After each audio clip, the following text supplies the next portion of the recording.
example, and let's take the low back disc area. They've had chronic back pain, and they've had a lot of work done and so forth, and nobody, whether it's medical or it's from a natural approach, has seemed to be able to put the pieces together enough to, other than give some resolution, but never complete resolution. The thing that you have to look at is the chemistry. So whether we have headaches or backache or joint pain, sometimes addiction to different types of things, cravings, PMS, it can go cough that just doesn't go away.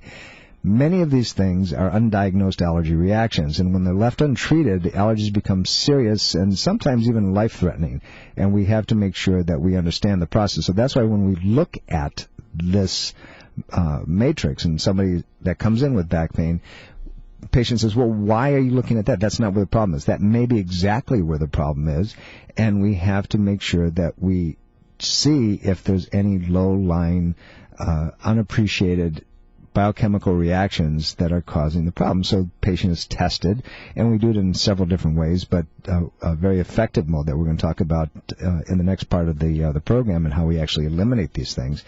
But it's critical that we look at the chemistry.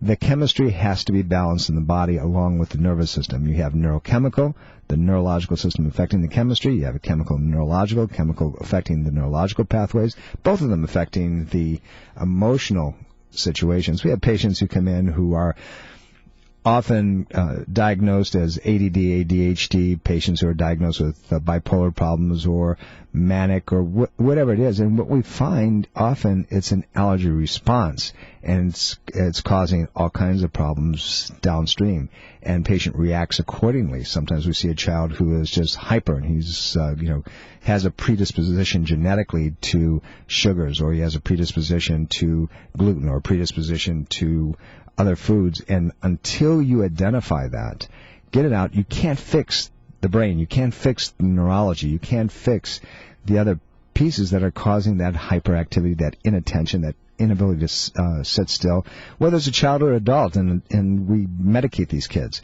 The problem in medication, when we're talking about that, is that it further deregulates the body and causes to crave even more and much more abusive substances as time goes on.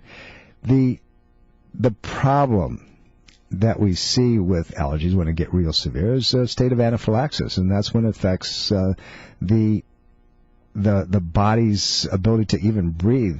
I've received many inquiries from patients all over the world, and the effectiveness of doing the things properly relative to anaphylaxis has very profound effects. We've taken patients, for example, they're allergic to shellfish, and they have been known that they have to do EpiPens and taken to the hospital when they're exposed to those things. If you eliminate the allergy component and really desensitize it and get the body to upregulate and get the system to do what it's supposed to be doing, all of a sudden that piece goes away. Wouldn't it be great? Even though that you still might have an allergic response, if nothing else, have that piece of it go away? Well, it's possible. It is totally able, to be affected in very specific ways. That's just one of them. I have patients that I see on a regular basis that are exposed to environmental irritations, and they end up with an anaphylaxis type of reaction. One of the patients I started with several years ago was basically globally sensitive to everything, and what we found was adrenal system being weak, but the adrenal system was being weak because of other things that she was sensitive to. Once we began to eliminate those things, the rate of irritation became much less. And we're going to talk about that. I'm going to teach you how you can do some of these things yourself, how you can make a difference. We're going to talk about a very interesting substance that seems to decrease the progressive onset of Alzheimer's disease. That's a very ugly and devastating condition that we're beginning to learn more about, and there are a lot of things that you can do to help yourself. Want to remind you that last week we had to cancel our in-house continuing education program. Dr. Stephanie Pina was going to be your guest. Well, guess what? We've rescheduled it. This Wednesday, the 2nd of February, we will do our in-house continuing education program, and Dr. Stephanie will definitely be your host and your presenter. She's going to be talking about traditional Chinese medicine, acupuncture, and its application without needles, but also the things that enhance the application of needling acupuncture and the effects it has and so forth. If you'd like to join her, 703-698-7117. That's the number at the Roselle Center for Healing. We're located just off the Capital Beltway on Route 50. This program will give you an insight that you've never had before, and I think it's one that if any of you have considered using acupuncture as a piece for any other reason, your eyes will be opened. This is your last opportunity. Thank the snow last week that we had to reschedule it. So 703-698-7117. Tell my staff that you'd like to attend Dr. Stephanie Pina's lecture this Wednesday in our office at 7:30 p.m. She is a brilliant doctor and knows the field that she's going to be lecturing on inside out. We have to take a break for news and some very important messages. Don't go away. When we come back, we're going to talk about Alzheimer's and other things.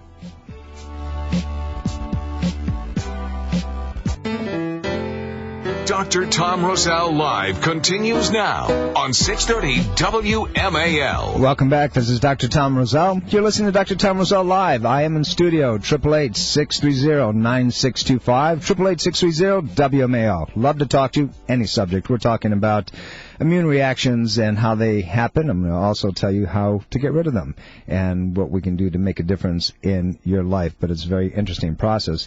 Again, I want to remind you, Thermography Centers of Fairfax, you have 2 days to give them a call at 703-943-7248 to let them know that you want to have a full body scan. Normally $475 for $400. Call Dareth Painter, 703-943-7248.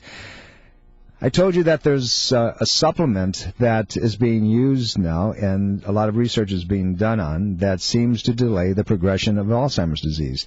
The Journal of the Council on Nutritional Perspectives, Volume 34, Number 4, this came out last October, had a very interesting look at this thing. And the substance is called lipoic acid. Lipoic acid supplementation and the delay of the progression of Alzheimer's disease. The article was written, and the accumulation of research was done by a guy by the name of Brooke Boyce, and basically it says that alpha-lipoic acid is an essential coenzyme, and it's used in the production of ATP, that's the energy packs in the mitochondria. And lipoic acid, kind of unique substance. It's both water and fat soluble, and therefore the enzyme is able to effectively be absorbed into the cellular membranes. And it's used in the extracellular fluid areas, which is the outside of the cells, and it's produced from a whole chain of fatty acids, which we won't get into. But the research suggests that lipoic acid can be synthesized from another acid, octonic acid. And again, that doesn't mean a whole lot to you, but here's the deal. They used it with several groups of people, and these groups were divided up into placebo groups and otherwise. And the bottom line was that lipoic acid increased the activation of certain enzymes, particularly something called choline in the system, and increased the uptake of blood sugar. It also ended up with the reduction and elimination of heavy metals within the body, and it also decreased inflammatory responses, and it acted as a scavenger to pick up a lot of things that cause cells to degrade in the brain. Well, the bottom line is that after several studies and a lot of look at from one side to the other, many practitioners are using alpha-lipoic acid now to handle Alzheimer's patients, and particularly at the first onset. The sooner you get to something, obviously, the better it is. There's a guy by the name of Alan Perlmutter, and he is one of the top nutritional people around. And if you check out some of his publications, there's one called The Better Brain Book. It was published by Riverhead Books back in 2004. You'll see some very interesting material. Another interesting piece of the research was done at the Mayo Clinic, and that goes back to 2002. So a lot of this stuff has been known for quite some time, and for whatever reason, it just makes me crazy that it just takes so long for it to get into public recognition, traditional press, if you will. But it's worth looking at. Talk to your doctors if you know you have a family member that is suffering from that. Lipoic acid with NAC, with taurine, with vasodilator like niacin makes some huge differences in how the body responds to many different things. We're going to go on and talk to you a little bit more about some other interesting information and applications, but particularly we want to talk about how you can really get rid of allergies if you want to do that. And we're going to handle that a couple times, particularly as the spring goes on. But I want you to know that so many of your conditions, I don't feel good, my head doesn't work, the predisposition to cognitive problems, back pain, many of these things are nothing more than allergic responses, and you can get rid of them once and for all. But before we do that, let's go to the phones. Sarah, Gaithersburg, thank you very much. I appreciate your waiting. Oh, thank you, Doctor. I am about 50 years old, and I've been a vegetarian, vegan for about 35 years. I now have been diagnosed with gallstones. I get rid of them, and they come back. And I don't want to have my gallbladder out, but I don't want to keep having these attacks. It's a lot of pain and a lot of energy drain from my body. Let me ask you a couple of questions, Sarah. Now, you say you're vegan. That means you do no animal products whatsoever, correct? That's correct. Okay. So, because a lot of people say they don't know the difference between vegan and vegan or vegetarian, and if you're eating only vegetables, then you're vegan. So, the problem is that you're probably allergic to something, and you're causing an inflammatory response that affects the gallbladder. Most gallbladder problems, in my experience over time, are as a result of an allergic irritation because of something. Do you use black pepper? No, but, before I got the recent information on soy, I was a large consumer of soy products. Yeah, I was going to ask you about that as well. Yeah. It depends on soy. If you have a genetically modified soy, definitely not good for you. But regular soy in small amounts has been part of the Asian diet forever. Does not cause inflammatory reactions. It does not cause problems in the body. But you have to do what the people that have used it for thousands of years are doing, not what we do. Thanks to Monsanto, so much of what we get in this country is altered. And when you start putting those things in your diet, they have a problem. All right, so let me give you a checklist of things. First, as we're talking about allergies today, but that can be a major problem with gallbladder. And good foods can cause the problem. If you're not getting enough water to flush the system out, that can be a problem. If you're getting things in your body that they're uncombined. For example, if you're eating too many substances that have high levels of calcium in them, and even vegetable form, and it's not balanced with things that have high levels of binding materials like magnesium, then it's going to build up. And the problem is that it's building up in your gallbladder, but it's also building up in arterial systems elsewhere as well. You have to look at the energy level in the body. Do you have certain pathways that aren't working, so you're not shunting fats properly? That you go upstream and look at the liver. You have to look at the acupuncture system.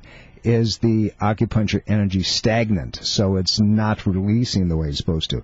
If you have irritation between your shoulder blades, particularly at thoracic floor, that's where the nerve that comes out that goes to the gallbladder.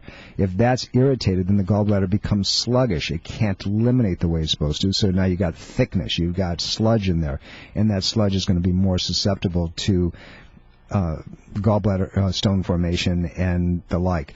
It can be very serious, and if you don't get a hold of it on a short time basis, you can end up with some severe consequences.